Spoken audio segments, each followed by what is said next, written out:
guys, welcome back to my channel. So today we're gonna be doing something completely different on my channel. I've never done a video like this before, but I'm really excited. We're gonna be doing like battle of the barbecues. One of the cool things about living abroad is you get to see how different cultures cook their foods in different ways. And I think one of the biggest differences living in Korea versus America is how we do our barbecue. So in today's video, I am going to be comparing K-BBQ versus American style barbecue. I'm gonna take you guys with me to a meat house here in Korea, and then later on we're gonna order some American barbecue and just do a little comparing. Now keep in mind, I am not a professional on this topic, so if there's something that you want to share with me, definitely leave it below in the comments. I'm curious, what style do you guys prefer? If I had to pick one, I would definitely say I prefer Korean barbecue just because it's more fitting to my taste buds, I think, but I also do really love American style barbecue. And what's cool about American barbecue is all over the country it's made in different ways. So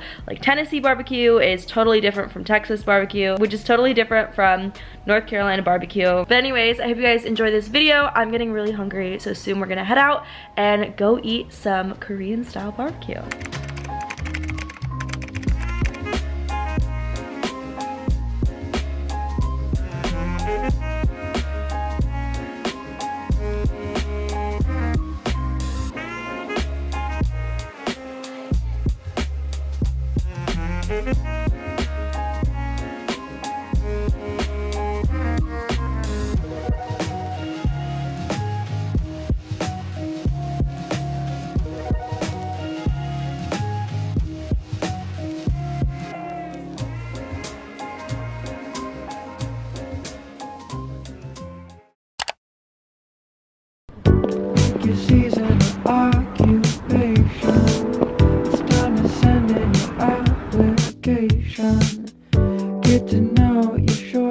Alright, so when you go get K-BBQ, there will always be a menu. Sometimes it's just one up on the wall, and sometimes they will give you one at your table. And there's sometimes a minimum order of 3 servings, even if there's only a couple of you, so you just need to ask about that. And learning how to read the basic meats in Korean will definitely help you read any menu. Let's clock out, you and me, wander around West County, take my hand, shop and see, only get paid. Alright, next you're going to be given your banchan, which are pretty much side dishes that you get with your order. They do differ from place to place, but here are some of the most common ones. And what's cool is there's usually a cart that you can just go up to by yourself, and it's self-serve, so you can just fill up your banchan as much as you want.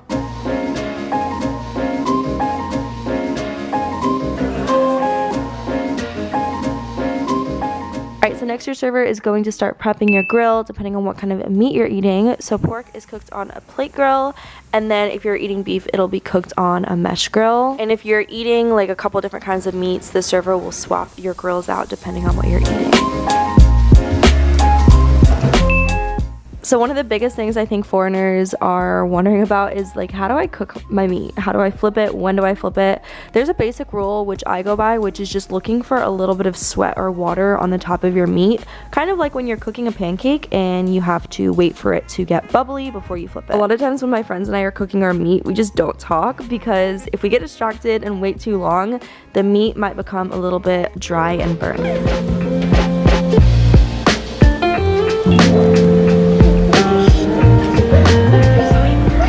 One of the fun things about going to eat K-BBQ is the drinking culture that comes along with it. So obviously you can drink, you know, soda or water, but Korea also does have some cool alcoholic beverages. So soju is an all-time favorite to drink with your meat. It tastes kind of similar to vodka, and it's also really inexpensive. Beer is also good. A lot of times it's served in bottles. And what's cool is you can actually combine soju and beer, and it makes something delicious called somak.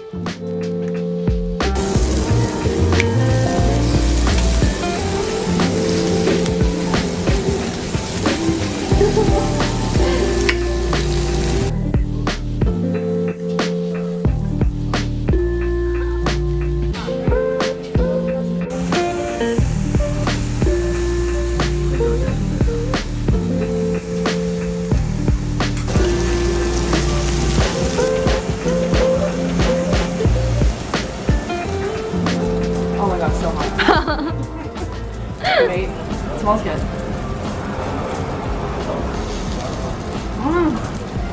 Is it good?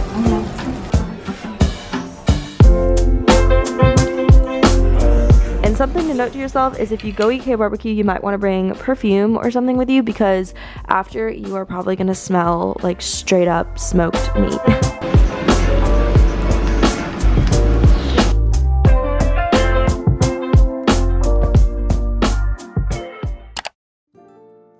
Alright guys, so it is the next day now. I hope you guys enjoyed last night.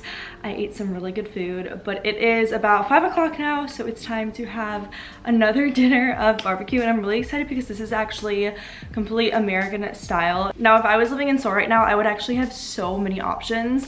There are a ton of like mom and pop shops in Seoul that have American style barbecue, but actually here in Busan, there's not as many options. So I just ordered this from a really popular American style restaurant.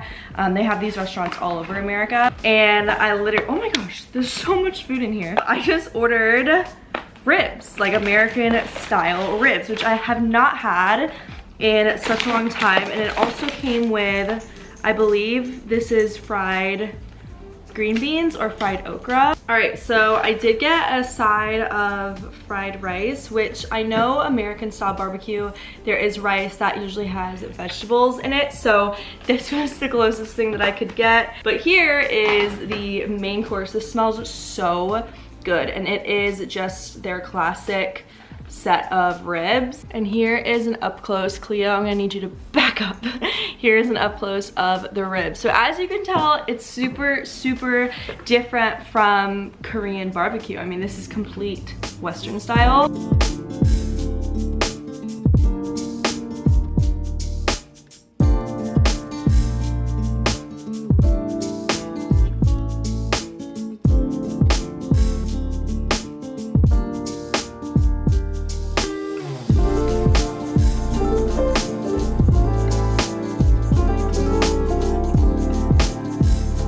Funny because when I smell these, it reminds me of summer as a kid when we would have like outdoor barbecues, and it smells completely different from Korean barbecue. Okay guys, this is kind of embarrassing, but I don't really remember how to eat ribs. It's been so long. I guess I'm just supposed to like pull them off. Oh yeah. Oh, you guys, look at that. And another thing about this style American barbecue is it's definitely a lot messier to eat because we don't need to do it with chopsticks. We just go right in with our hands. Oh, it's delicious. All right, I'm gonna go ahead and try some of the rice. I really wish this restaurant carried all of the really traditional American barbecue side dishes like mac and cheese and potatoes and stuff like that. This is really good. And lastly, I'm going to try some of these fried green beans. Now, I don't know if these are technically fried green beans, but they definitely have some kind of breading on them. Oh. This is so good. This tastes like home. I don't think I mentioned this, but this is actually my first time trying American style barbecue in Korea. And as I said, this is from like a really big chain restaurant, so I would really like to go to some kind of small mom and pop shop sometime and try theirs because I'm sure it would taste even more authentic. Anyways, I'm gonna go ahead and turn off the camera and enjoy the rest of this food. This is actually way better than I expected it to be. But I hope you guys enjoyed this video. I'm gonna go ahead and wrap it up here because this is basically what I wanted to show you. I just wanted to do a comparison of a night eating Korean barbecue versus American. I think the activity, I guess, of eating both Korean and American barbecue is a very social thing. I know in the States we used to always get together and have barbecues at night, and in Korea it's definitely something that you can do inside, and also people like to go camping and do barbecuing there. So yeah, with that, I'm gonna close this video off. I hope you guys enjoyed it. As I said at the beginning of this video, be sure to check out the MOKKOJI Korea website. I'm gonna have them linked below, and I will be coming out with another video with them later this year. I'm gonna be doing some more American versus Korean comparisons. But that's about it. I love you guys so much, and I'll see you very soon in my next video. Bye guys.